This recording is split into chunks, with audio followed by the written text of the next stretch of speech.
I'm on a mission to help the world to see success differently. Through sharing the stories of our guests, I hope to inspire those that listen. This is the Different Hats podcast, produced by H2 Productions. Hope you can join us on this journey.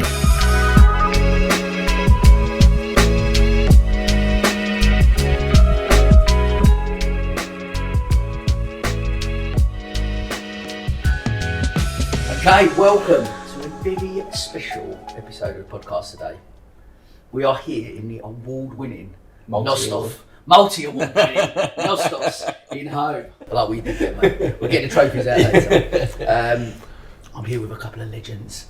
Kyriakos Baksabanis, the founder of Nostos in Hove, and Tom Webster, founder of Century Funding, along with the founder of the Agora Clinic, the person that makes miracles happen, the wonderful Dr. Carol Gillian-Smith. Welcome all. How are we doing? Yeah, really good. All good, Sam. Thank you. Good. I'm really excited about it. Carol, me and you have spoke about this a few times, haven't we? And trying to get this up and running, and we're finally here and we've made it happen. So I'm really excited to delve in. But look, Carol, kick us off. Tell us why we're here today. Well, I've spoken to all of you individually. I mean, we're a community here in Brighton, and something that just kept coming up was, why do men not talk about their fertility journeys? Why are we finding that the research on male infertility is so far behind the research on female infertility? I mean, traditionally, infertility is managed by gynecologists. I'm a gynecologist, so it's regarded as a female health problem, but it isn't. It's a couple in couples. Half of the infertility has got a male factor to it. So a third of infertility is due to female issues, a third is due to male issues, and a third is due to combined issues. So we can't hide the fact that we need to give men a voice, and we need to open up that conversation. So I was hoping, having a coffee here with you guys, we could just delve a little bit more deeply into, why are people not talking about it and what we can do about it. Amazing. And I think that what connects us all, not only the fact that we're all in the business community, but I guess the three of us, we're all fathers, and we've all been on our own journey, right? And I think that's what we bonded over that and sharing those stories. And the common link is obviously that we've all come to the Agora Clinic, and you've made miracles happen for all of us, right? Yeah, absolutely. So I think that just as a starting point, really, we want to just share. I think delve into our stories a little bit. Just give us a bit of an overview. We'll start with you, Kyriakos. Just give us a little bit of an overview of your IVF journey and where that started. Yeah, absolutely. Thank you for being here, everyone. It's just lovely getting these discussions out there. I think they're very important. So our journey started probably with a couple of years of trying to conceive naturally. That took us up to 2011, when we decided that this is not happening and we need to ask for support, for help. So we knocked on the door of NHS. We done the testing and everything else that you were required to do, and then promptly we were referred to the Agora. We didn't identify exactly at that point where was the issue, but we knew that we understood that I was part of the problem myself. I mean, no problem, but it was probably with me. Personally, and over the next 4 years, I think we went through 5 attempts, a couple of them on NHS, as you do, and Sussex is, I'm not sure if it's Sussex or Brighton and Hove, we do have a few free attempts out there, which is great. It doesn't apply to the rest of the country as well. So we're a bit special down here in the south, I think. That didn't work out, the first couple of attempts, and then we had another 3 on a package that I think at that point you were offering. And lucky enough, on the 5th attempt, and probably one of the last ones, well, it wasn't going to be our last one, but we decided to tweak the process. Past that point, we didn't have to, thank God, and Marco came along in 2015, which was amazing, but it was a very difficult 4 or 5 years before we get there. So that's in a nutshell. Yeah. Right. Thank you for sharing. I guess just a couple of things for me to pick up on like that. For you as a man, that feeling when you find out that the situation, or you say the issue, the problem, whatever it is, but is was with you. How does that make you feel at that point? Well, I was in my early 30s at that point in time. I always knew that there was something not right, but I never investigated, obviously, because I didn't have to. So when the time was right, that obviously came forward. How did that make me feel? Yeah, it was emotional. It was difficult. And one of the things that I've done is before we got married with May, with my wife, is that I've told her that potentially we might not be able to have kids, or at least. So I did tell her up front that there might be some complications. I felt that was the right thing to do. I wasn't considering IVF at that point in time. Obviously, technology progressed very rapidly, but I thought it's the right thing and it's the decent thing to do. But she still went through it, and we're still here, so that's good. Amazing. And I think you touched as well on the fact that here in Sussex that we get obviously 2 rounds on the NHS, and because it's not like that everywhere, Carol, is it? No, this is one of the tragedies, is that finance shouldn't really play a role in your medical health, and infertility, it's a diagnosis, it's a condition, it's something that causes a lot of mental anguish, and we shouldn't, by definition, we shouldn't isolate infertility and say, well, the NHS won't cover this, it'll cover heart disease, it'll cover mental health conditions. So we're lucky because the postcode lottery is good for Sussex. At the moment, it's actually better than when you guys came through. It's 3 fully funded cycles of IVF and 3 frozen cycles, but this is not the case in many parts of the country. I mean, there are some other good areas, but not many. And funding, NHS funding for fertility has gone down in the last 5 years, not gone up. And so it's something we've really got to address as a country. That's what I was going to say. It's strange it's gone down considering infertility seems to be going up. Yeah. Is that right? It's right. Yeah, we're definitely looking. We have very good statistics in this country. We can get those statistics from the regulators that record every single IVF cycle, and certainly fertility rates are on the increase, and male fertility is becoming more and more of a problem. But funding has actually gone down in the last 5 to 10 years. Well, certainly in the last 10 years, we've seen a general decrease constantly, year on year. So that's very worrying. And certainly in the last 50 years, there's concern. I mean, it's been called the sperm apocalypse and the decline in male fertility. There's a lot of controversy as to whether there's actually, in reality, a decline in sperm count. But I'm seeing more and more men in my fertility clinic with not just a low count. That's not the issue. It's the quality of sperm that's definitely declining, and we're seeing more and more abnormal sperm count. So you're seeing much higher rates of abnormality in sperm, lower motility, and there's a concern that there's environmental factors that that could be toxic. We're talking about the plastics in the environment. We're talking about pesticides. We're talking about lifestyle. Obesity is on the up, and that's linked to male infertility. Hormonal factors, potentially hormonal factors in the water, but also guys going to the gym to work out and potentially taking things like protein shakes that might have trace amounts of hormones. All these things are contributing to to a worsening level of sperm quality. So it's a problem.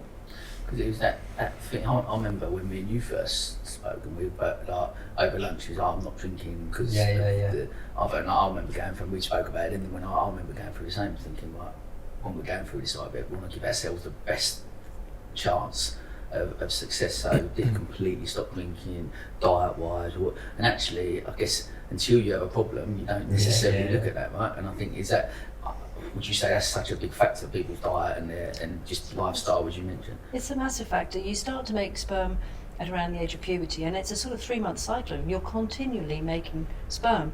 So if you can address your lifestyle, when you've had a sperm test that's not so good, and that can be quite harrowing when somebody is sort of first told their sperm count is low or the quality is poor. But you can make such a difference. Right vitamin supplements, stop drinking, stop taking recreational drugs. That's another big factor. Some people are even, they think they're doing something healthy. They're cycling an awful lot, going up and down the downs on a push bike. It's not good. It's not great. And looking particularly at this, I always say just avoid processed food. And I mean, less worried about mobile phones. There's a lot of myths around mobile phones, but I think your nutrition is key, and I think you have to think differently. You've probably been in a relationship, you've had a lot of fun, you've gone out, been to stag do's. In 3 months, you can completely change your sperm by not necessarily avoiding the stag do's, but perhaps taking a different approach to the stag do. I think that's a really important thing for anyone when people are listening, actually, because a lot of people go, oh, I've done this for so long, it's not going to affect, but knowing that you can change within the 3 month period, if you do watch your diet, you do stop drinking, exercise regularly, take all this information that we're sharing now, take that on board, that you can change that within 3 months. You can change the quality of your sperm within that time, right? Absolutely, and I think it's one of the other things that I see in the clinic is, we talked about your diagnosis. So you've all had your sperm test. Men don't like to come to the clinic. They don't like to have a sperm test, and they like even less to be told the result isn't great. There's this kind of unsaid link between your sperm quality and quantity and your masculinity. Let's get it out there. Yeah. And it shouldn't be that way, but it's almost it's conditioned from puberty onwards, and there's absolutely no link between your sperm count and your masculinity. And I think there's a sort of reticence to take that step forward, be checked out early, get checked out early in the relationship, because you can do something about it. Potentially you can do something about it.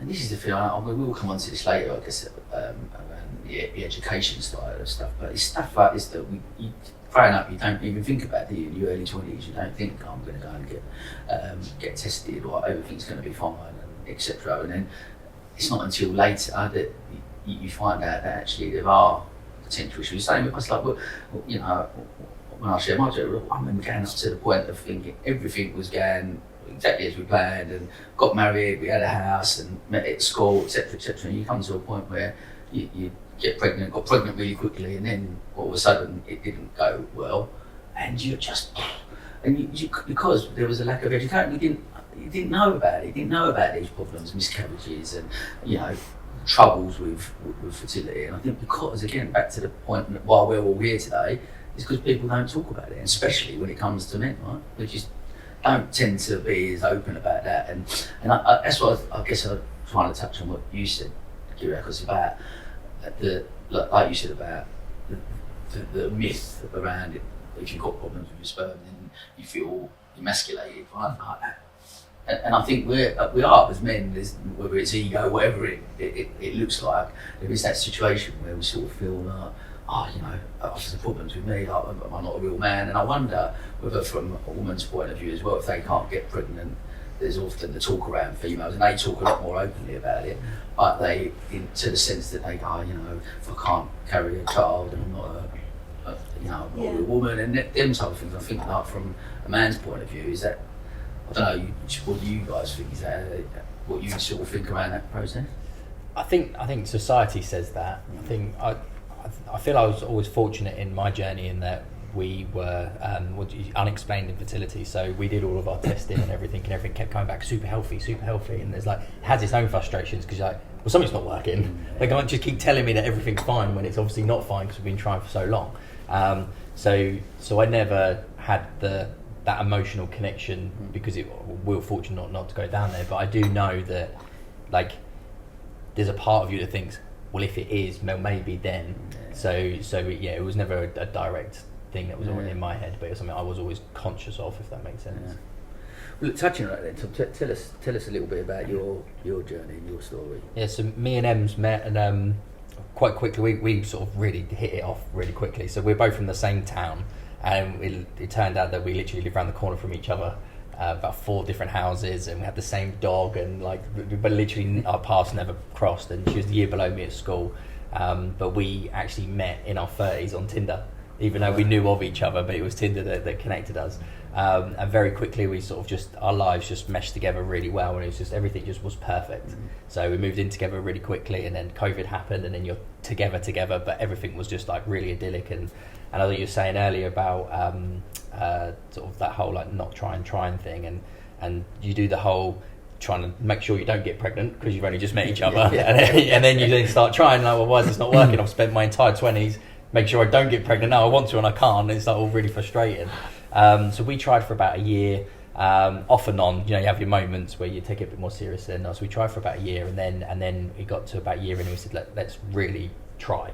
So that was when you was checking your ovulations, and you was like dieting, no alcohol, going to the gym, just making sure that we were giving ourselves the best possible chance.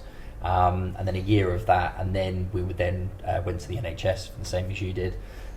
Luckily, again with the NHS, we were offered the 3 tries, but then a year of testing. So as I mentioned earlier, we went through a whole year of. It was always felt like it was months and months away until the next test, and I think the NHS do it on purpose. I think they hope that in that year you get pregnant and they save the money. That's what they do. Yeah, I was going to say, 'cause there's no reason all those tests going to be done in the same month. No. So you have like a year of testing, and like I said, it was always nice to get a test result back that was healthy, but then there's the underlying frustration of, okay, but why? So then you're like, yeah, okay, it's great, but something's not working, and then no one's telling you why it's not working, and so you just keep going. And we did this year of testing, and I was saying to you guys earlier, and then we even got to a point where it would have been this time 2 years ago. We said, right, let's just stop. We've been doing a year of testing, we're stressed, it's like putting loads of pressure on us. We'll go out to Seville, we'll work from Seville, we'll hire a nice apartment, and we'll just get away from everything. And then so we arrived Sunday night in pitch black, pulled up, put our bags in the apartment, had a sleep, woke up at like 7:30, 8 o'clock in the morning, about 100 kids screaming. We looked out the window, it's a primary school in front of us, and we'd gone all the way over to Spain to try and get away from the thinking of kids, and the two of us just absolutely, we just wet ourselves laughing because we thought this is so funny that you've tried to get away from it, and it's just in your face, and it was really sweet because you see all the kids playing and stuff. But so then that happened, and then it was, I think it was the December or January was when the doctor said, okay, right, we're going to go straight for IVF. I said, look, you're going to have the best chance with IVF. There's a load of things you could do in between, but because we don't know what it is, and we know that this is going to be the highest chance of success, just go for that. And again, that's when we were referred over to Agora, and really fortunately, it all worked on that first time. So I always say we had, yes, it's a tough journey, but I think we had the nicest version of a tough journey because we never had any real big upsets. So I'm always really conscious of when I have these sort of conversations that I am aware that we didn't have a miscarriage and we didn't have a bad test result, so we kind of have a different view on the experience. And obviously really conscious when we have these sort of conversations that we're aware of that. But yeah, we feel really fortunate that we got to where we got to and had the journey we had. And I think I said to you, actually, I think we was playing golf, and I said, no, I wouldn't swap it. In the weirdest way, like when you start, before you start the journey, failure is not the right word because you don't feel like a failure, but there's whatever the word is, but there's this thing that's like something's not working and there's nothing you can do. And I'm self-employed, Em's is self-employed. We are the sort of people that make things happen. So you go and you work hard and you work harder. If something's not happening, you work even harder, and it just doesn't matter what we do, this thing we cannot fix. And then we just got to that point, and then it was just like, right, I wouldn't change any of it because of how involved the journey was. And I was saying to you, so like we told our parents, and we're really open telling people, again, we'll talk about this later, but having everybody involved in this process in a weird way made it more special. Yeah. So you've gone from really worried about IVF to the point, and I mentioned earlier, is like I went through counselling for a period of time to try and get my head in the game, and I didn't want to do it. Then there was a period of time I was like, no, I don't want to do IVF. IVF isn't my journey. That's not what I want to do. And then it wasn't until I really started to break down why I'm thinking like that and stuff. And then to go from that to then, it was the best thing that could have happened for us because it made our relationship much stronger.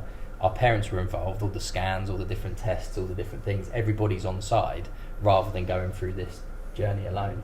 But yeah, no, like I said, it was a roller coaster. Definitely wasn't a straight line, but it was a bit of a roller coaster.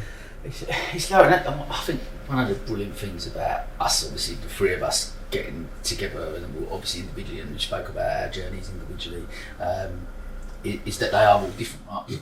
All three of us have got a different experience with what that looks like. With a couple of things that, just to touch on what you mentioned there, I think you mentioned about you and then both being self-employed and business owners, and as business owners, entrepreneurs, we solve problems, right? That's what we do. tapping into that frustration must have been the most annoying one, because like you said, if they had come back, this is a problem. Yeah. What does the problem look like? We're going to solve that. Yeah. Like, to come back with it being unexplained, the levels of frustration for both of you, I guess, at that point must have been difficult. It's both. It's frustration and relief. So you get this test result that says everything's great, and you're like, brilliant, but why? How is it great if it's not working? And like I said, we never had a miscarriage. We had one moment where we thought that there could have been something, and Ems was late and all those sort of things, and it turned out it wasn't anything. But we never really had those full starts. So it was 3 years of nothing, of every month, and that was the thing that really compounded, was every time the period came, or her period came, is the emotional toll of that. And we talk about men and stuff like that, and I think as much as this is about men, it's like the reason it is so focused on women is because it is happening to women. Do you know, like I think, and again, we'll probably talk about this later, but feeling like such a spare part in all of the different meetings that you go to, being a man, but ultimately, like, you have to respect the fact that the woman is the one it's their body that's going to be carrying this baby, and all of those sort of emotions go through it. So every time Em's period came, it was like a kick in the guts. And then you're then trying to do your best to console her and make her feel like everything's going to be all right, but you don't know if everything's going to be all right, because again, you're fighting a ghost. You don't know what you're coming up against. So it's definitely I think I'm sure you'll feel said that was such a big thing for us for the long period of time that we did go without getting pregnant. Was literally we must have. I reckon I should have shares in pregnancy tests. The pregnancy tests we had, that just every single Kelly went, oh, maybe this is just, it's not worked because it's not the best one, and let's go and get spending fortunes every month. And they're not cheap, right? No, I'm skinned. I honestly couldn't get me in. But every month, you're right, it was the emotional roller coaster that every month that Kelly got her period, and she wasn't pregnant. Just devastating. Just really, really.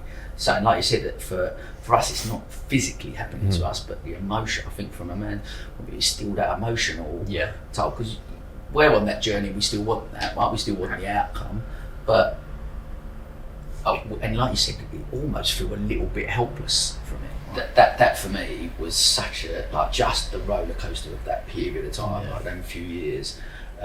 Just every single month, and again, you highlighted about cancer Seville and surrounded by, and it just seemed that, I don't know if you guys felt as well, but it would be, we was at a stage where we've got friends from school, so we was getting, me and Kelly were the first ones to sort of get married, me and Kelly were the first ones to sort of drive for a baby, and then all of a sudden everyone was getting pregnant and we wasn't, and it just seemed like every time you went out, it was another friend that, we've got some great news, and you're so happy. Like, if you come from a place of kindness and you're that type of person, you're genuinely happy for other people. Well, of course you love it. That's amazing.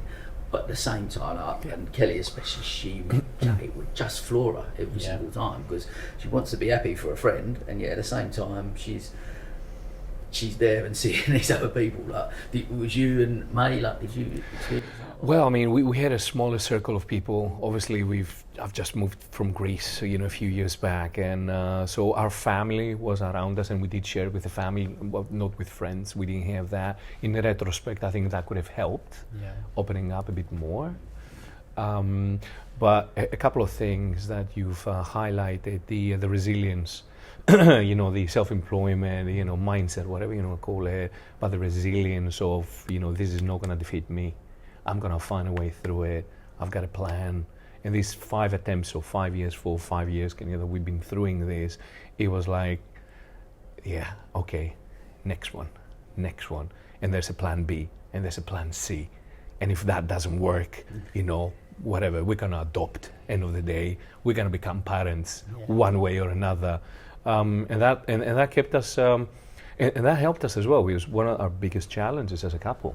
As you rightly said, so we came together, and everything else that we've done with me subsequently, I think it was born from these 5 years of helping each other go through this. Yeah, because you have to do it together. And I think when me and Ems were having struggles is when we weren't really together. We're both sort of fighting these fights in our own heads, and we weren't talking, and we thought we were, but in retrospect, when we both had to sit down and have another conversation, and it's probably more me than her. She's the planner. I'm the, like, let's just see how it goes. I'm much more relaxed, and Em's just like, no, we need to do this and this and this and this, and without it, we probably wouldn't be where we are, which is how incredible she is. But there were moments where we were butting heads, and we were finding it like tough, and that's when I then looked inside myself and said, all right, I need to be doing more here because I'm not carrying my weight.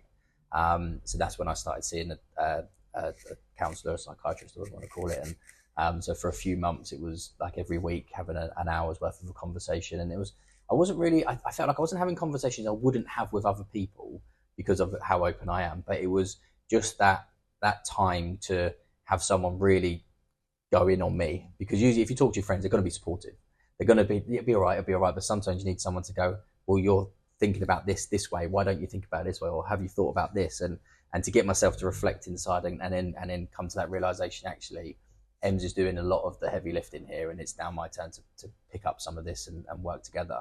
And it was having that time to reflect, and then we then come together, and then all of a sudden everything really changed, and our relationship become much, much stronger because of it. I think that's really powerful, because I'm sitting in the clinic and there are two types of couples. There's the couple where it's the woman that turns up to the appointments, is on the Zoom, is asking all the questions.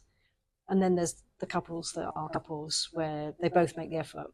And I generally find that's the ideal couple that will be able to take the knocks, and will be able to get to the next hurdle and get over that hurdle together. But it does take a while for people to think that way. Yeah. And I think it does help the fact that, you perhaps have your own businesses, have that kind of real let's go for it attitude. It doesn't come easily to some people. And this is their first big challenge in the relationship. Yeah. And everything's gone great. They've got married, or maybe, they've gone on holidays together. Everything's been a dream. And this was supposed to happen. And for 1 in 6, 1 in 7 couples, it doesn't. That's a pretty stark statistic. And as you say, probably the worst diagnosis in a way is one where we can't tell you, well, this is wrong, let's fix it with this. Yeah. We say, well, actually, this is wrong, but we don't really know what it is. We call it unexplained, but there must be something wrong because you're not getting pregnant naturally. So we'll fix it with this, but we're not really sure if we'll fix it. That's not great for us. We do have obviously solid data to back up unexplained infertility. IVF is a very good approach, but that's frustrating. But I loved, for example, seeing, you sent me over a little video which I absolutely adore, where you are drawing up the injections, helping your wife, because you can't bodily take that injection. But by doing that act, you're sharing that whole quite difficult part of the journey, which is the daily injections that you have to take. Yep. And that's what we try. We really do try and encourage the men to get involved, because it does help. It's actually therapeutic for you. Yeah. It was the first time I felt useful. Yeah. I made sure I was at all the appointments, even when we were struggling. I would never not be at certain things, and it was more of an emotional, not supported, more than a physical. But then when we got round to it, and it was like, right, how much can I take off you? How much can I grab hold of and support you here? And the injections were the easiest one to really overcome, because there's actually a physical moment.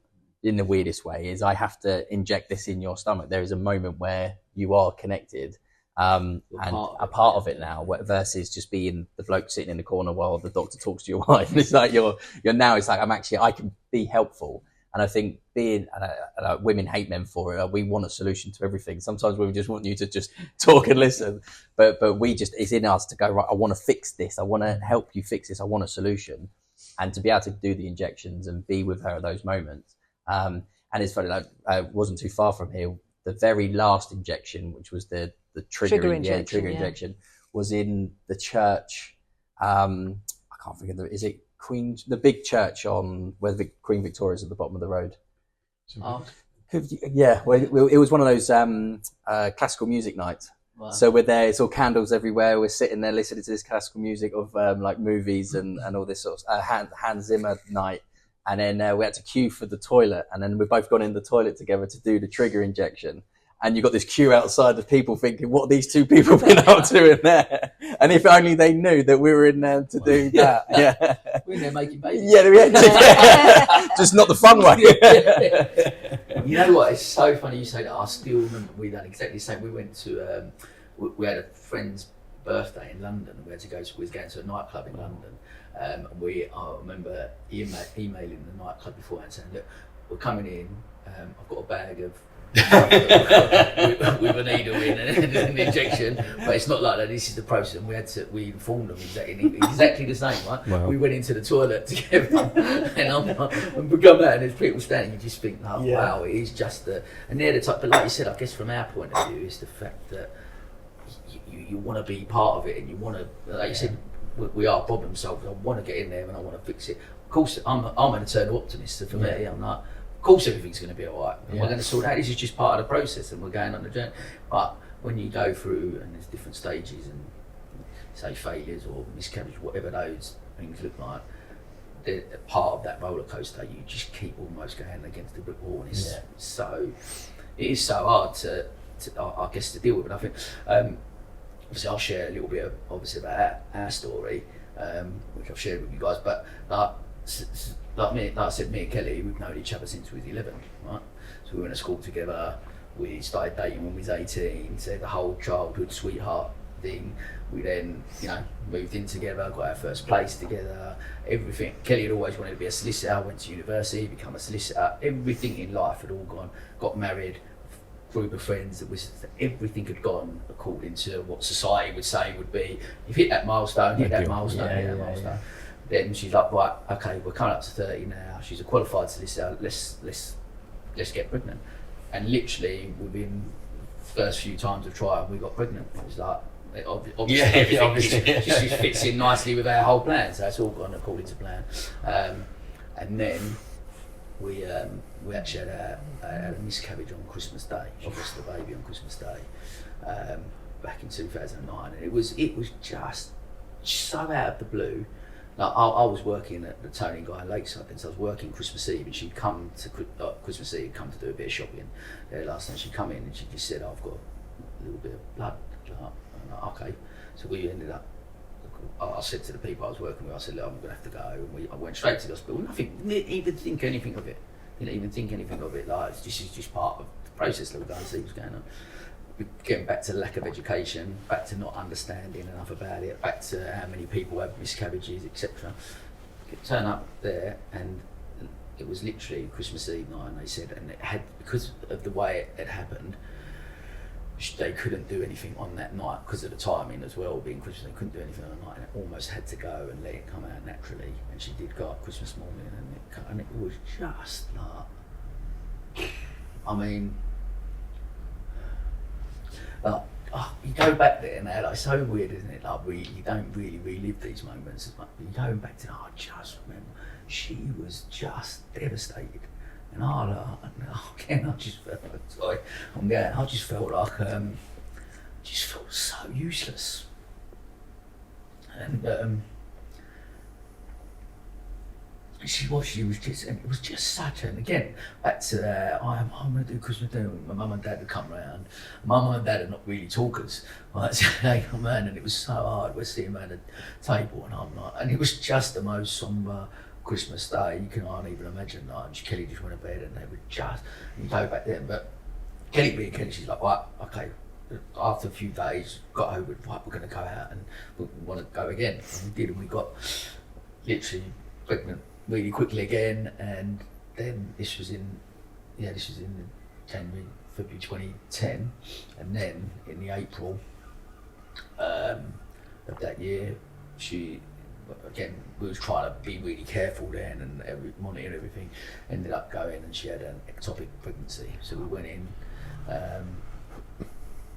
into the hospital again. That sat there, scan, all them horrible feelings coming back through because of what happened last time we had the scan, and they said, look, and they literally had to run her down for an emergency operation, because obviously if it ruptures, it's devastating. So it was an emergency operation. We'd gone down there, and I still remember like that. I remember at that moment He said that she'd probably be an hour and a half, 2 hours, 5 hours. I was sitting there on my own, and just kept thinking going over in my head, if she comes through this, I'm okay. I don't need to be a father anymore. I just want her to be okay. That was where I went to in my head, and she did come out of it, and she survived. Obviously, she was fine. But for us as a couple, that's where she really hit a low point. Went through depression, because we went. You think that was at 30? We didn't actually then get pregnant right until we was 36. So nearly 6 years of it, because it was then I'd just taken over the salon down here, so I was commuting from Essex to Brighton every day, and I was going home, and she was getting really in a really bad place, but just wanted to get pregnant. So we was trying and ovulation tests. I was coming home, I was getting off of the bike, freezing cold. I'd gone through the window, hour and a half on the bike, coming, I'm frozen. She's like, but I'm ready. Hang on a minute, let me defrost in the shower and then we'll give it a go. But it was just, and it takes, I guess that's the thing, like that process, when it just becomes functional, doesn't it? Like when you're trying, it just there is a moment in there. It's just functional. Like you think as a bloke, and I'll be honest, as a bloke, we go, oh, of course we want to have sex every day with our wives, and then when it becomes functional, it's not quite as enjoyable as when it's just a little bit bad. And I think that's quite a difficult. Even that side of it's quite a difficult process, I guess, and a lot of couples, I guess, when the joy of making love, sex, and trying to make a baby becomes a really difficult thing. It just becomes so functional.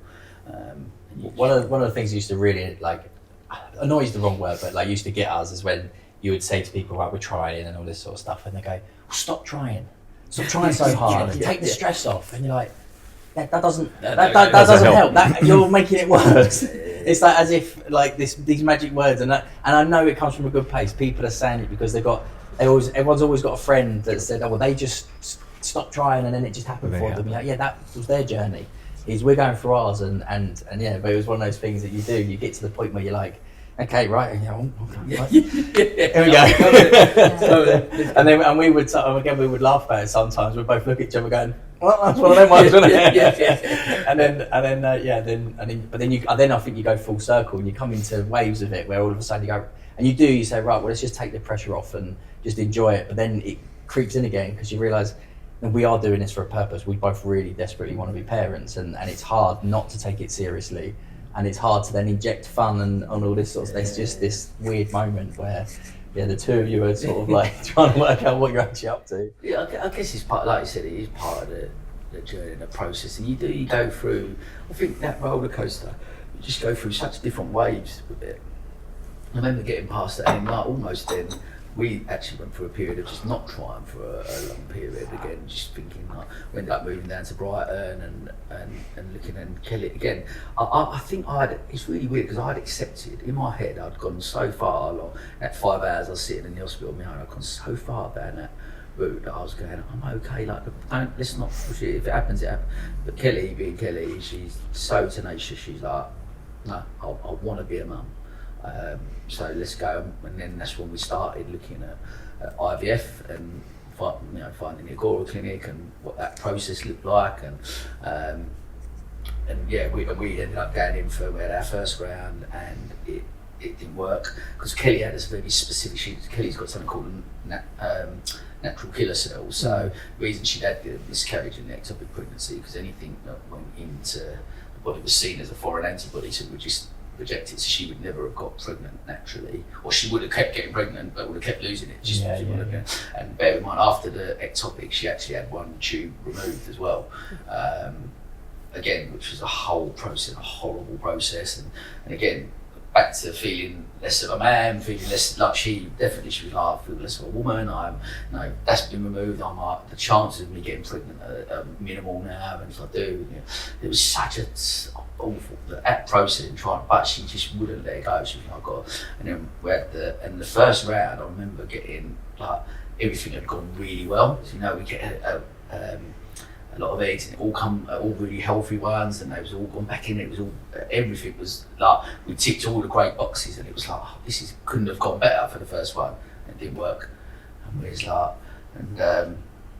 and we spoke about this, didn't we, on the original podcast when you come on for the 24-hour, and I still remember like coming in that first, and again, it just, anything like that just floored Kelly. Like she's like, she just got like, she'd be really tenacious, really determined, and then something would knock her back, but it would knock her back so far.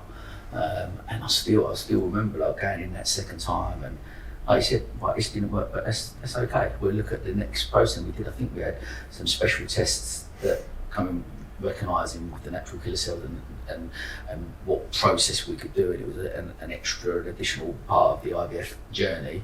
And then we had that first moment of going in and, you know, them telling us that we can have twins. and wow, what a journey that's been. But I still say to Kelly, I always say to her, every time I look at them kids still now, I still say to her, I honestly don't think we'd have had them if it was up to me.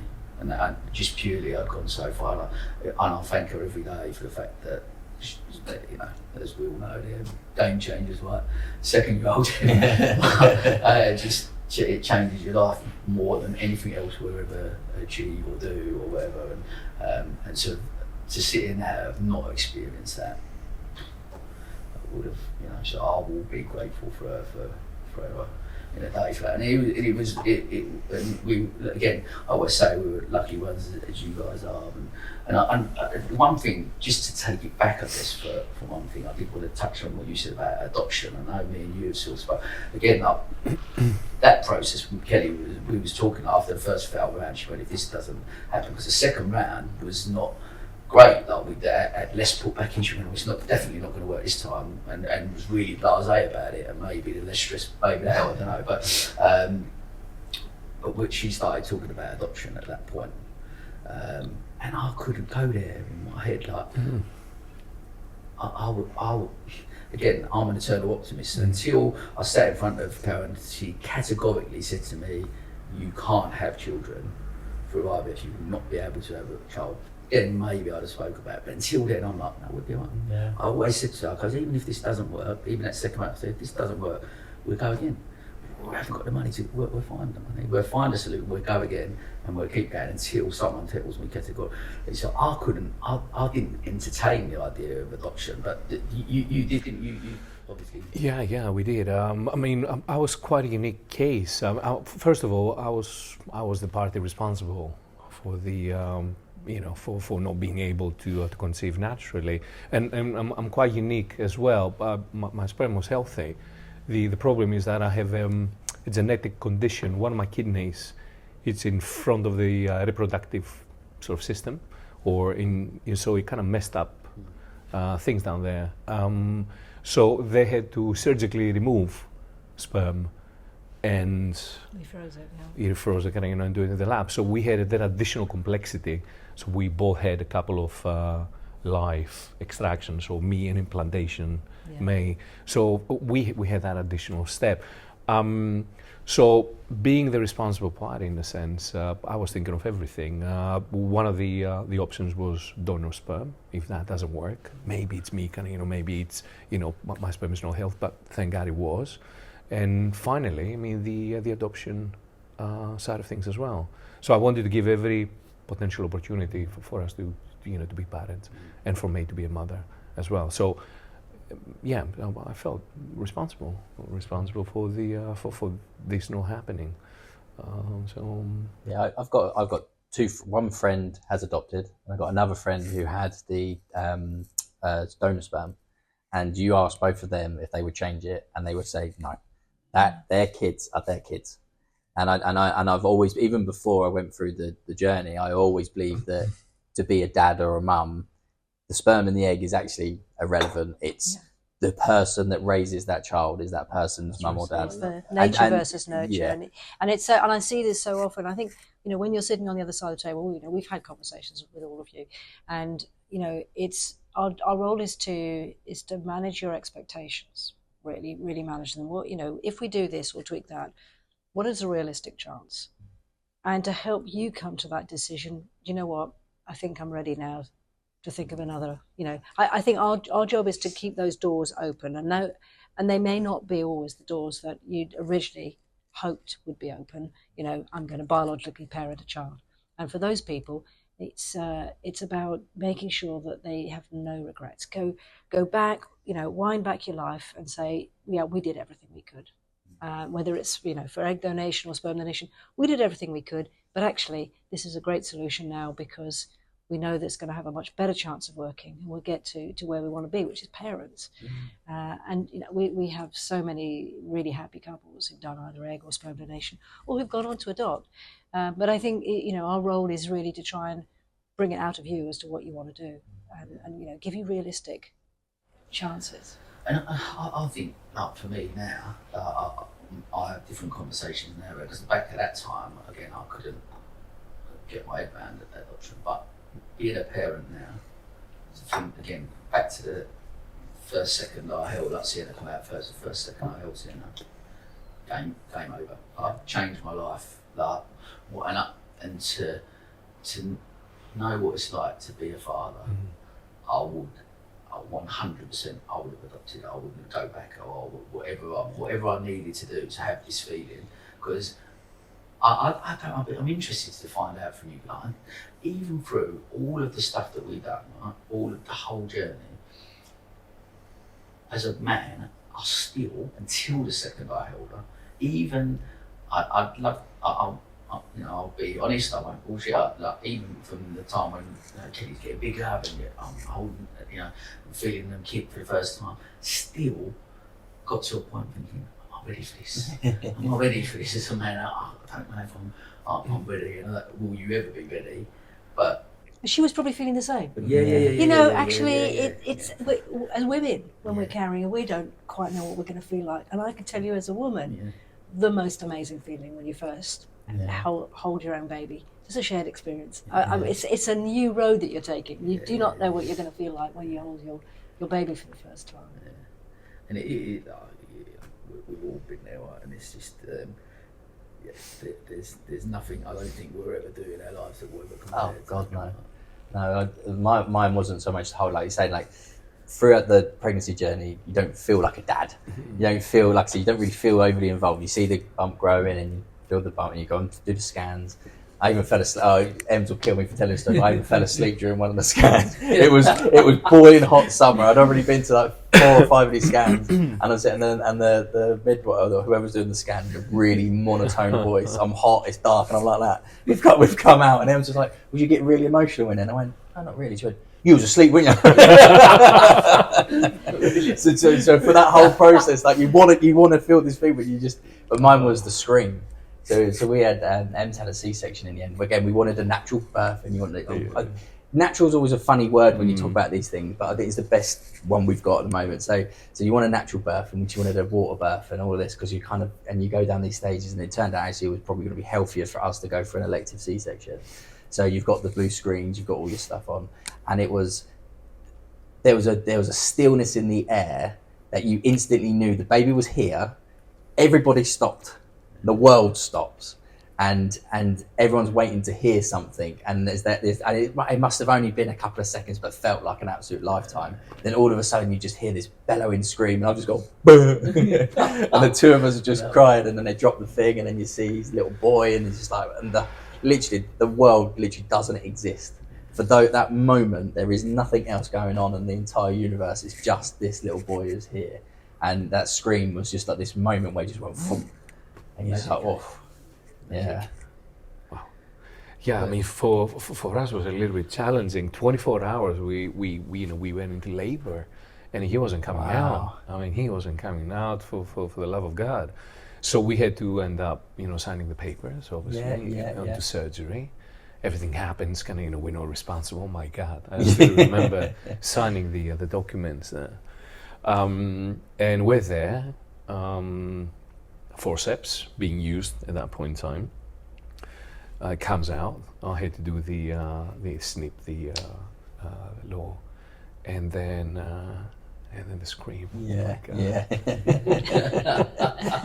Life changing. Yeah. I have to say, everything stopped. As you say, everything's still, and then this miracle happened. I became a dad. Yeah. Wow. Yeah. It's so strange, because so much, and I've shared obviously my journey a lot the stuff I do with rocking horse, etc. And it was such a strange thing, because I look back at that moment, and every time I read it, I went from, because Sienna come out naturally first, like Kelly put it in labour for quite some time.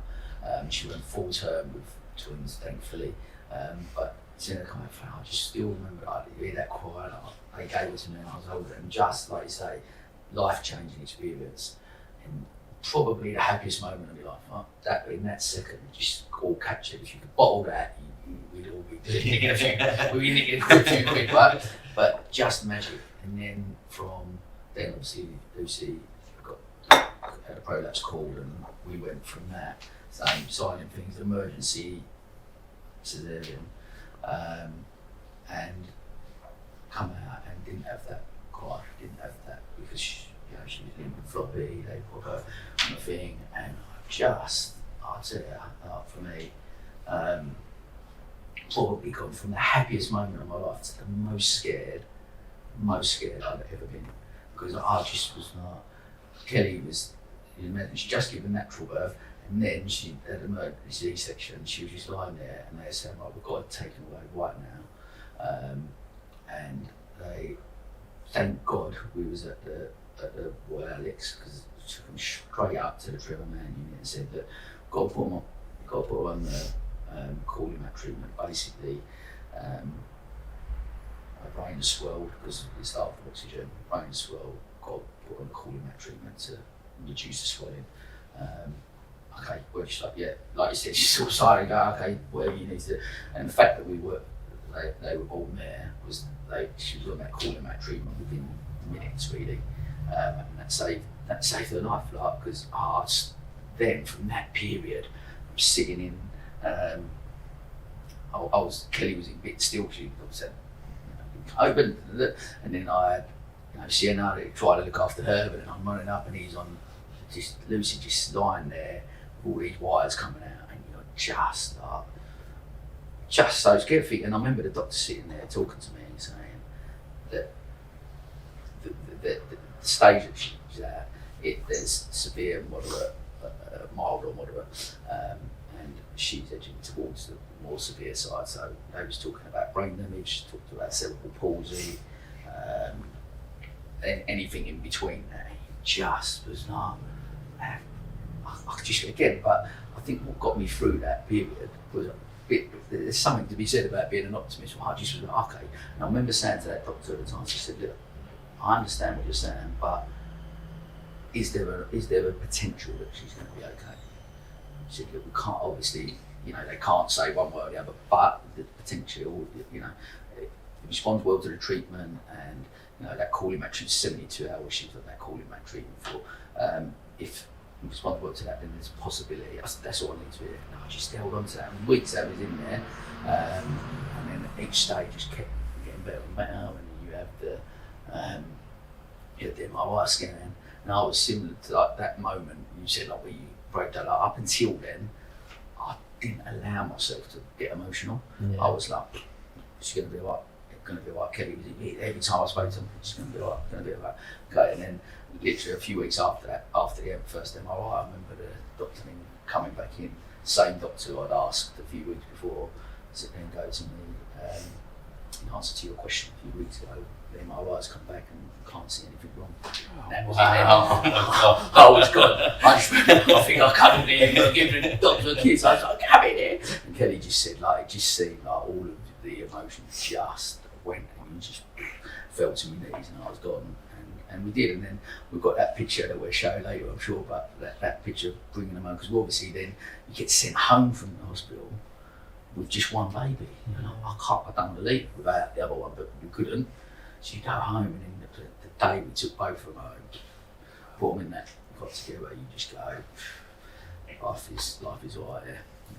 But yeah, and that's the thing, and then the real work starts, right? As parents and the ups and downs. But I mean, it's great that I think we've all been able, like I said, the great thing that we've all got different stories, right? We've all been able to share them. I think one thing I really want to touch on is around the importance. One of the reasons that we're doing this, right, is the importance of talking about it.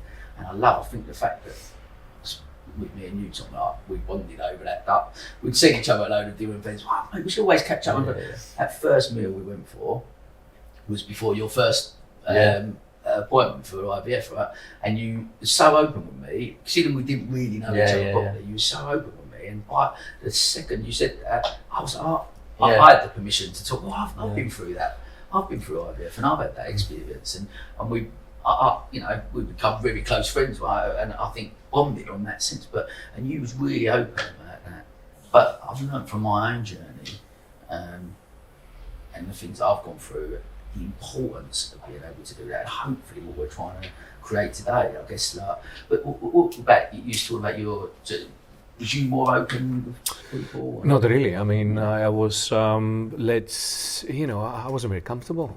As I said, I was the, on the side of, I was the guy who couldn't deliver, a bit on the failing side. So therefore, I didn't want to share that. That wasn't part of my, but slowly, steadily, obviously, growing up as well, I realized things in life, talking about it and sharing with people around you. That's probably one of the best ways to both understand the experience, make sense out of it, and hopefully help other people as well. Yeah. As I always caveat my openness by saying, because of the journey that we had where it was unexplained, I don't know whether that's the thing that helped us be more open, and maybe if there was some responsibilities. There's no word, is there? You don't want to say exactly. There isn't a word you can use, but yes, let's call it responsibility. It's probably the easiest way. But maybe that would have made us feel. I don't know. So I always do caveat my openness and saying that I maybe a part of that openness is because the test results were healthy. But what I did learn from it is how powerful that is. So even if, let's say that there was a responsibility and I could then go back in time to change my way of thinking, I would say go be open because of how much easier it made things.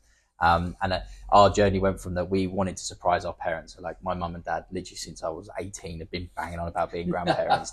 They've only ever wanted to be grandparents. And then Em's mum and dad have got grandkids already, but Em's is their only daughter, so they obviously wants the same for her. So we wanted that moment where you surprise your parents that, look, you've got to be grandparents. And each month goes past and it becomes a bit harder to think, is this going to happen? Is this going to happen? And you go to parties and people are like, when are you guys going to have kids? When are you guys going to have kids? And it starts to wear down a little bit. And it gets to this point where, and then me and Em just sat down one night and we both said, look, I feel like I'm lying.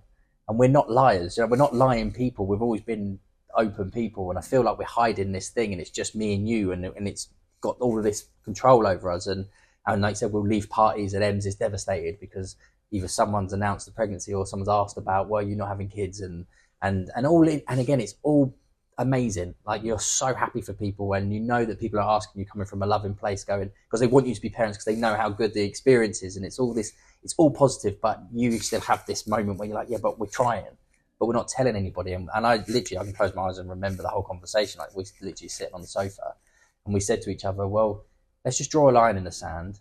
Let's be brutally honest. Let's go all the way to that extreme where we will tell strangers and we'll just, if someone wants to ask a question or wants to find out something, we'll just be brutally honest. And that made things so much easier because all of a sudden you wasn't alone. For a start, you've shared it with everybody. So your family's on side, your friends are on side. When you are talking to strangers, people we met, we were probably one of our first conversations. Absolutely. And the same with one of our first conversations. And that was a surprising factor when we met. And allow me as well, obviously, to open up, as you said, and then obviously bonds. And then all of a sudden, people are going, yeah, I've had an experience, or I've got a friend who's had an experience, or my brother's had this experience. And then you start to realise, this is so common. It's not this thing that's just happening to you in your little world. It's going on all over the place. And everybody, even if you haven't experienced it yourself, it's only 1 degree of separation for most people that will know someone. And then all of a sudden, like I said, then it feels like because you're talking about it, you're actually making it easier for other people to talk about it. You're just opening up that conversation. Massively. It's what you've done. I think, it's not that you're a generation apart, but you were coming through, you said 2010, 2011. Men were not talking about, women were not talking about their fertility journey. And as we went through, towards the time of COVID, it still wasn't, it was a taboo subject. There has been in the last 2 or 3 years a bit more of an opening up of the conversation, particularly amongst women. but we're still far behind when it comes to men. And if we look at the statistics around men's mental health anyway, and you add into that fertility issues, some of the statistics that, say sort of 18% of men trying to conceive will have depression. It varies from culture to culture, because for some cultures, not being able to bear children, or your own child, biological own child, has a massive impact on how you are viewed by society. So it does vary across the globe, but it's a pretty stark figure, and certainly, twice the level of depression in those trying to conceive than those who are not. It's worrying, because we know about that, that can lead to suicidal ideation and all sorts of things. And then what's worse is that medicine that might make that better, antidepressants, have a negative effect on sperm. So we then move into a vicious circle, which is why I was so, encouraged by the fact you went to counselling. You realised, I need to do something. The relationship is difficult. I'm struggling at work. I need to get counselling. So you did two really good things. You talked about it to everybody around you, and you sort of took on sort of therapy. And I think that was key, really key. And something I think we need to encourage, and as fertility doctors we need to encourage this opening up of the conversation. I think it's we touched on there obviously about mental health, and I think on the podcast I talk about it a lot. It's something an area that I'm really passionate about sharing, again back with my own journey and stuff. But I think it's conversations like this. You talk about the around the suicide rate and stuff like that. The reason it's the biggest killer in men under 45 is just, it blows my mind. Every time I share that statistic, 84 men a week die of suicide. And when you go then, you look at that, and 18% of that potentially is related to fertility and stuff like that, and around becoming a parent or whatever that situation is. I mean, wow, like it just, and if we can break the stigmas attached to these taboo subjects, I think that's the key, right? Whether it be mental health, whether it be fertility, women, menopause, whatever these taboo subjects that we don't generally talk about are, that's where things start to change, right? And hopefully a conversation like today might have a little ripple effect, might allow other people to open up and start talking about that journey. And I think for me, especially like you sharing how you did so openly, really does encourage, because people come on that journey with you. People come on that journey with you, and they all want to be there to support you. Like I said, I think we feel like we need to hide away from certain things, and I think that's where potentially the problem is, and that's where we need to, hopefully with this, that we can address it like this. But then you've got the finance part. Okay, we're here, we're talking to people. You've all had benefit of NHS financing, but not everybody's eligible. I mean, for many places, if your partner's had a child, you're not eligible. So it can be really difficult, and add that finance burden, which often falls on the man who might be the bread earner, the main bread earner. That adds and compounds the problem, and that feeling of guilt. And I, my personal view is we want to talk about it more. We want to open the conversation. But we also need to educate young people, even at school. Boys at school need to actually start thinking, I've got something called fertility health here. Don't just give them advice on contraception. Still give it to them, but also talk about the different things you can do to your body that will harm your fertility. And we always talk about women and the timeline that your fertility will decline with age, but it does with men too. It's great having these great Al Pacino and all these people having kids in their 80s, but it's not realistic. These are just the odd few. Fertility does decline in men with time as well, and men can do harmful things. I see a lot of the young boys now. They go to the gym. Gym is a great way of feeling good, but they take testosterone. It's incredibly damaging to sperm. Anabolic steroids, taking recreational drugs, cannabis, all these things. And we need to educate young people to get themselves tested quite early and do things about their health.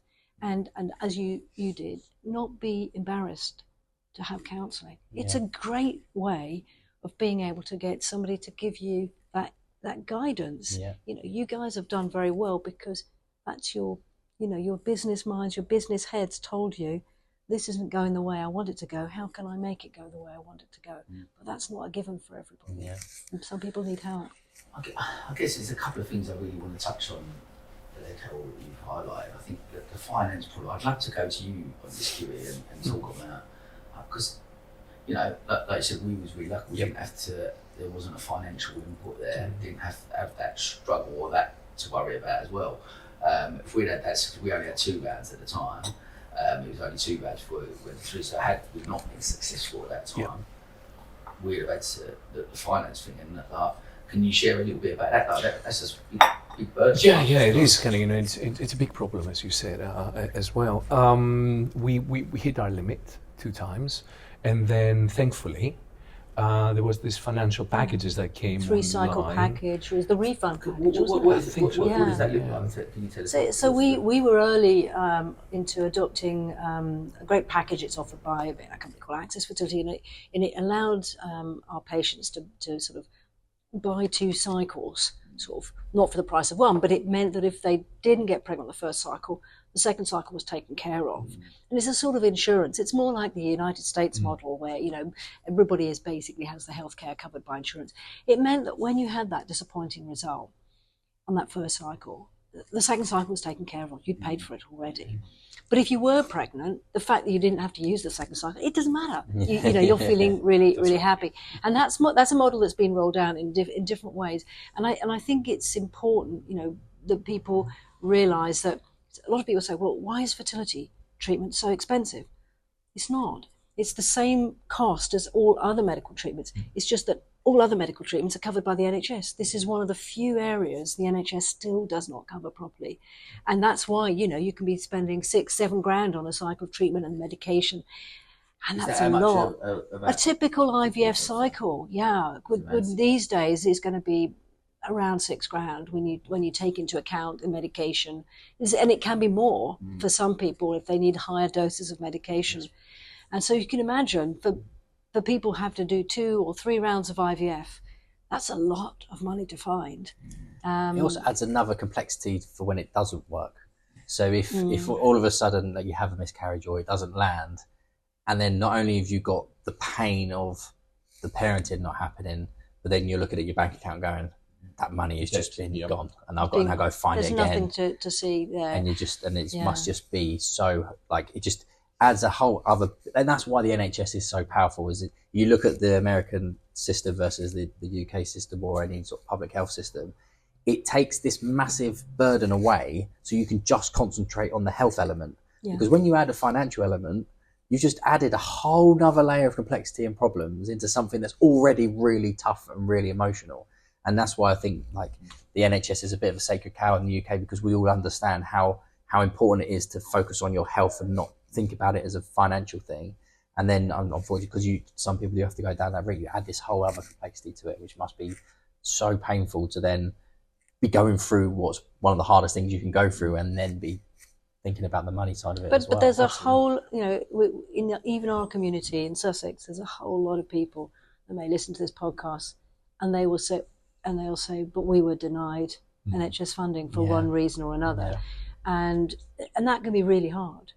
It might be because, the female partner's got a hormone level and it doesn't quite meet the criteria. Things like that, it makes it very, very hard, because for some people, that money, they will never be able to find it. So I always got the sense that the NHS want to back winners in the grossest sense of the term. It felt like the criteria was, the NHS is going to put this money in and we're going to get results because we've made it a tougher criteria to fit. So then it's kind of like, but there's all of these other people that still want their shot, who could still be lucky and still get and still work for them. But because you've kind of ring fenced it for, you want good statistics versus good health outcomes, kind of feels like. Yeah, I'm with you. It's hard, isn't it? Because, I listened to that. You sort of talk about them figures, and you said you had another 3 rounds after. Thinking that's a lot of people. I know categorically, especially at that time, had we not got pregnant, it was going to be a very, very tough call. We didn't have that much. We did that 100%. that we're doers, I'd have found it somehow. And I spent a bit more time down the market selling some watches or whatever. But you know what I mean? You sort of go, I would have tried to, but that, like you said, there is just adds another level of pressure to the situation. Again, back to, you know, one of the reasons that suicide is so high is I think it's nearly 60% of male suicides are finance or economic related. So again, when you put that level into the situation, right, the pressures again from society, the pressures from around us are put on it, and then you add that into the whole mix of the emotional roller coaster that we're all going through as well, and it's just becomes another level, I guess, isn't it? And then you know, we haven't really talked about it, but the relationship breakdown. I mean, I've seen so many couples, and they've just contacted us, and they've said, no, you know, it was too much. That we just couldn't keep going, and we've given up, and we split up, and that's really hard. So sometimes they have embryos that they've frozen as a couple, and we're hoping for them to come back, use those embryos, and they said, no, we're just going to dispose. We've given up. And that's hard, really hard, and we, you know, we need to find a way to address the counselling, the CBT that can be put in place, because I do believe it's possible. And the first thing is to facilitate it, you know, from our point of view, but also in the workplace. I mean, you're doing some fantastic work here in the workplace well-being, and I've started doing a lot more talks in the workplace, as many of my colleagues have, to try and educate companies that, you know, you've got to be there to support your employees. I think one of the things that you're doing really well, Kiri, is your work on workplace well-being. But what I'd really like to see is more and more companies addressing the fertility issues and having a fertility policy in the workplace, and being able to encourage their employees to feel safe, to feel that they can be heard, to feel protected. Because we do a lot around, you know, pregnancy and people giving, you know, they're given time to have appointments for, you know, the antenatal clinic, and then they're given maternity pay, a little bit more paternity pay coming in. But we're not really, in most companies, addressing that many people have a fertility journey, they have miscarriages, they need time off work to attend for appointments. They also need a space. You know, women need a space to perhaps take their injections and feel safe. But also conversations, education, work. You know, I've given a lot of webinars in the last 2 or 3 years in different companies where, you know, we encourage people to, you know, lunch and learn, and learning about fertility matters and the different journeys people can take, the different emotional roller coasters that people face. So I think there's a whole. I know we've talked about it, and it's so much more that we can do to encourage different companies to bring in a policy around fertility. In retrospect, I think I was working, I'm not going to name them, I was working for a big employer in Brighton at the time, and I think if I was a little bit more open with my situation, our situation, my family situation, that would have been a positive thing.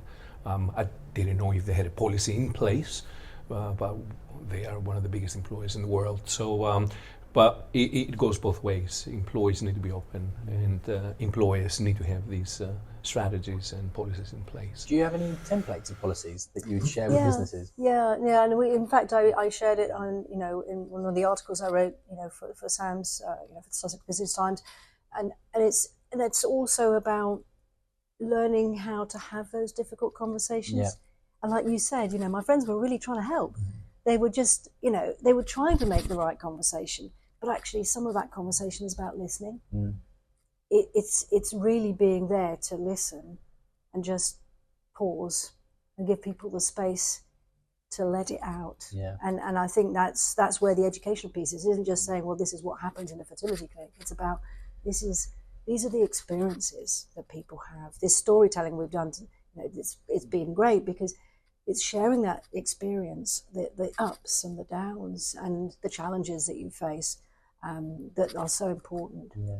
I'd love to add something in our employee handbook, because that'd be such an easy place to put something. And obviously I know staff would go there first to check to see what sort of services and support companies offer.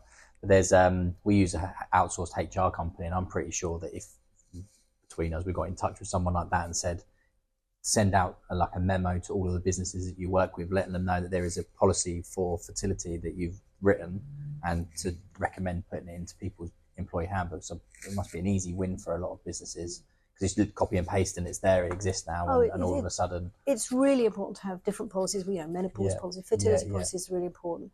But also, the very large companies, Google, Apple, they're actually using it as a workplace well-being to pay for fertility treatment. Wow. £20,000 towards fertility treatment, something like that is, can you imagine? Yeah. If all companies roll something like that, it's not going to be possible for all businesses. But making some sort of gesture towards supporting financially a contribution and insurance schemes that incorporate. There are some insurance companies that are now looking at fertility policies. And the other thing, a policy is good, but also having the people within the business, well-being champions or someone, an advocate that talks, policy, that talks how they can, the tools can be used and utilized by the employers. That's very important as well. It bridges the gap between something written and something done within the company. Knowing where to go. Absolutely. So, having it written down is one thing, but actually knowing who the person is to speak to that's going to be able to open up those things for you. Yeah, definitely. Yeah, I think, and just touch, I guess, let's take it back a step further. You talk about education side of it. I think definitely where we need to be in the workplace and where we need to be addressing them things. But I think actually this whole journey with fertility needs to go, like you said, we'll go back to school. Like, we're a bit older than you, but we'll go back to school, right? And it was talking about contraception, right, and talking about how not to, which is still obviously very important. Don't get me wrong, for young children, but at the same time, being like I said, Kelly went through depression based on the fact that she just got floored by the thing that wasn't aware. And like I said, when you do start talking openly about stuff, and you realise how many people go through miscarriage. I don't know what the statistics are. I think it's 1 in 3 or so. In younger people, it's up to 15% of all pregnancies end in miscarriage, and as the women get older, so it goes up 20-25%. Wow. When you get to your late 30s, early 40s. So it's a very common problem. 25%, so a quarter of the people, of women having. So when you look at that statistic and you look at it and go, actually, it is more common than we are aware of. So should we be talking about that in school? Should we be going in and educating people around fertility, getting blokes to go and get themselves checked early on, and just making it more of a conversation that we're aware of, so that actually maybe blokes in their early 20s are talking about it a little bit more openly around, when they come to having maybe some problems later in life, or they are starting a family, they've had those conversations with their peers, with friends, that because it's not a taboo subject anymore, because we're starting to hopefully change that narrative around it. I've done some talks in schools, in the last couple of years, and it's absolutely. It's really inspiring, because the kids, I've tended to talk to sort of 16, 17-year-olds, and it's absolutely inspiring. They are so open with each other, not just about everything in life, but fertility is actually something they're intrigued. What's all this IVF? And a lot of them are kids that have been conceived through IVF. They want to talk about it, and they want to talk about their sexuality and their sexual orientation. And they may be very openly gay or non-binary or trans. They want to know there's a parenting future for them, and yet that's not in the curriculum. And that's why the fertility education project is so important. We must get it right in schools and universities, and even in the workplace, because some people may not go on to do higher education. We've got to start talking about all the different parenting options and make it a normal conversation. And one of the things I was telling you about, you came to we had our opening, our clinic, a year ago, and I said, right, well, we're going to do an IVF Discovery Day. As part of our grand opening party, we're going to open up our old laboratory where your twins were conceived. It was we were opening a new clinic, so this was now sort of a redundant space, but we actually had lots of interactive workstations where the children were able to come. They were they'd been conceived through IVF. They were able to come and look at how babies are made in the laboratory sense, and it was so comfortable. It was a really nice experience. And then we said, actually, we need to do this again. We're going to have more IVF Discovery Days. We made a little video which put on a memory stick, which gave to the parents. When your child's ready, that's what they need to watch. They need to know how much they were loved, because to bring you into this world wasn't easy. It was absolutely born. You were born out of love in no uncertain times, not just by obviously your parents, but we had our laboratory and our medical staff and our nursing staff, and everybody was part of that story, that video. And so we did that. And some of the older children, particularly around the age of 9, we're happy. We bring them in to actually see. We've got glass doors. They can see our laboratory and they can see what's going on. Yeah. We've actually built where we freeze all our embryos. We've actually built little portholes so they can stand on a stool and they can see where we store everything. And let's make it a normal conversation for young people can see through IVF. I mean, I don't know if you've got thought about when you're going to tell your children about how they were conceived, but it's important. Yeah. How old were they? Probably not long after the Discovery Day was last year, wasn't it? Yeah. So leading up to Discovery Day, 7, 8, they come around that type of time. We've been really open about it. Explained. We've told them the whole process, and then we went into Discovery Day. It was brilliant. I think it'd be great to do. Such a great idea. They love them. They're in there and they're getting their heads around what's happening now. They talk like they talk to us about it. I told them today I'm coming to record this podcast. They know about Carol, and I think that's such a lovely thing. I want them to know, like you said, the amount of love that has gone in that journey for them to come into the world, right, was a start. And I even talk about them now when we're talking about resilience and things, using it as an example of what that's like for them to understand. Like your start of your journey was already a challenge, and you've come in. It's magical to see. So I think actually, I don't know. Have you spoke to Marco about it? Not yet, and I'm looking forward to hopefully the next open day that we can take part. Do that next year, early next year, you'll have an invite. That'd be amazing. But this is the time, and I think 9 is a really critical time, and the schools are just starting to explore traditional natural conception, but actually it's really important they also talk about assisted reproduction. I really like you used the word earlier, parental options. Yeah. And to reframe it from a fertility question to becoming a parent question. And because that's ultimately what you're trying to do. The fertility is a journey to become a parent, whereas and then like I said, there's so many different options, like you said, sperm donors, adoption, all these different things. It's like, actually, fertility isn't the goal. Becoming a parent is a goal. Having a child is a goal.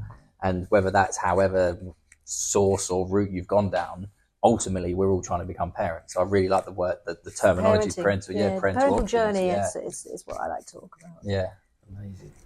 Well, look, that leads us nicely as we're coming up to round up. I guess one of the reasons that we're all sitting here, we're fortunate enough, I guess, all three of us to have had successful journeys right through IVF. I know we did touch on, it doesn't work for everyone, and there is, parental options and stuff like that. But look, we're all sitting here and all blessed at the fact that we have got kids, right? Between us, we've got 4 of them, and it was magical, right? It's just like we said earlier.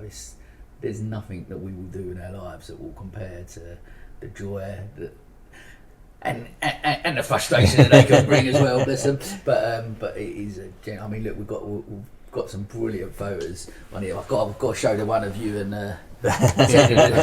in the Spurs. Get in. Em's only found out that he was named after Teddy Sheringham a couple of weeks ago. I love that. We just bought a new house, and when we was in the garden, we noticed it's like a little Spurs name, and I was like, they must be Spurs fans as well. And then they're moving because their grandchild just been born. He's been called Teddy. And then Em goes to me, Teddy, Spurs fans. There's Teddy. I thought, he's named after Teddy Sheringham. I love that. Sam, this is awesome, man. I mean, this is look at that. I love this. I love the look in your face. Kiri, I was I'm a dad here. I'm a dad. I am a dad. That was quite a moment. Are you looking a bit tired there? Mate, 24 hours. We were waiting, and he wouldn't come out. And then the forceps, obviously, he's got a bit of a thing in his face that obviously went away afterwards. But what a journey. What a journey. Yeah. How many times I cried that day? Absolutely. Who took that photograph? That's beautiful. Yeah, my partner took that photograph. That's beautiful. That's that It's first Yeah. dad. I I couldn't take my eyes off of him for days. So we were lucky enough to be able to go to Tunbridge Wells. So the rooms in Tunbridge Wells, you have your own room, so you're not being kicked out. Because I know a lot of people get put on wards, and you're kind of in and amongst other people. You have a private room in Tunbridge Wells, and I just remember like all of the drama of a C-section, and then you go into the waiting sort of like the recovery room, and it's all still, and you're just like I said, the world stops, and you're like, what's going on? And then you get moved to your room, and it's just you three. There's no one else. And it's like, and I just literally, and Em just kept laughing to just see. I'm just like staring at him and just like, oh my god, I can't believe this is happening. Something I wanted to mention earlier actually is when you were saying about obviously like the having to use like the special equipment and stuff, and I remember being in the room in Tunbridge Wells thinking, we are having the best day of our life here, and upstairs is probably someone having the worst day of their life. And it's like, and as much as you just want to like enjoy this moment, you can't help but just think this hospital is full of different journeys, and everybody's experiencing something completely different. And sometimes I'd get in the lift and I'd go, oh, I'm not going to get emotional. So I'd go down to get like a sandwich or something, and you get in the lift and there's a part of you that wants to pray that the person standing next to you doesn't press that button, because you know if they're pressing that button, they're going to the floor above you, and it's not a good thing. And you're pressing that button because you're going to the best thing. And you see these parents coming out, and you're just thinking, oh my god, it's like everybody's journey is so different, and the emotions and all of that is incredible, and but always being so thankful that we've had this moment, because you don't know what's going on elsewhere in that building. Oh mate, you're so spot on with that, and I think that the gratitude that you experience when they are, and like I say, I guess I was the parent sitting there like you, really excited. At the same time, I was the parent pressing the button to go up to the place, and I can't tell you, like that moment you walk in, and there's these other babies in that Trevor Mann unit, which is just a phenomenal, absolutely phenomenal unit. And it didn't matter what time of day I went up there. It was almost like a nurse was there just looking after Lucy. And I just couldn't get, like, it could be 3 o'clock in the morning, it could have been 4 o'clock in the afternoon, whatever time it was, there was someone there looking after. And you've got these babies were tiny, others come out were huge, and like, there was all different people there in different parts of the journey. And I look, I'm sitting here today as one of the lucky ones. I had an experience, but look, I've got 2 beautiful, healthy children, right? But I tell you what, there was them moments you go up and you're just like, and you look around, like you said, you walk out and there was people in there for months, months in there, and you just, like you said, your heart goes out to them, and I know people that, you know, unfortunately come out of there without them, you know what I mean? But, you know, look, let's leave this on a on a really positive note, in the sense that, like I said, one of the reasons that we're all sitting here is because, look, we're looking at these pictures we've had our journey, our kids are growing up, and we're so blessed by all of us, and I think, I'm sure you two are both join me and we possibly wouldn't be in that situation if it wasn't for the amazing Carol and her team at the Agora Clinic, and the fact that we're all sitting here sharing these amazing stories, because I said it on the first podcast when you come on, 23 hours in, but like you make miracles happen, and miracles happen. And you know, on behalf of all 3 of us, I think, you know, thank you. Wholeheartedly. You don't know what it's like, and say, I have the best job in the world. It's some days are really tough. You know, we've had to get bad news, but very well, most days there's going to be some good news, and that's an amazing thing to have as your, you know, why do I you know, get up in the morning? It's an amazing job, and I'm so pleased we've been able to share the, you know, the feelings and emotions that it's been for you guys coming through the fertility journey, because it's not spoken about.